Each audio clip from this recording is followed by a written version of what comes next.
पुख्ता ईमान है ए मेरा, अल्लाह ने घर दिया रीसा। रीसा ने जो लफ्ज़ कहता है तर्जमा नहीं हो सकता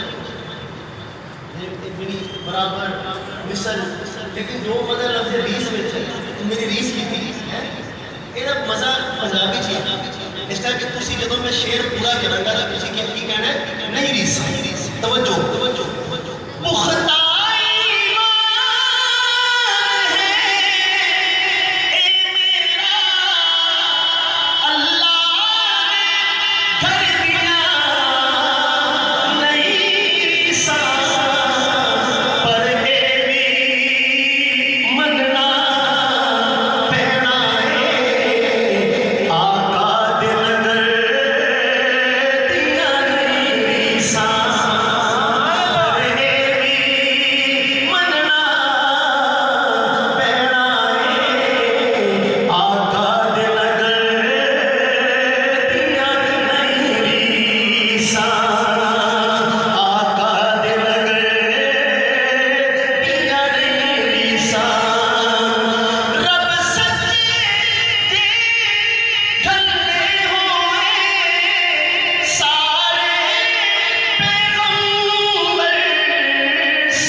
अल्लाह दे घर दिया नहीं रीसा, अल्लाह दे घर दिया नहीं रीसा। सुभान अल्लाह। जे सिद्दीक़ यकीन रफ़ाक़त विच सिद्दीक़ दा सानी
मैंने सेट कर लिया तो उसको आवाज़ आपने खुद कम कर दिया। अल्लाह ने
सा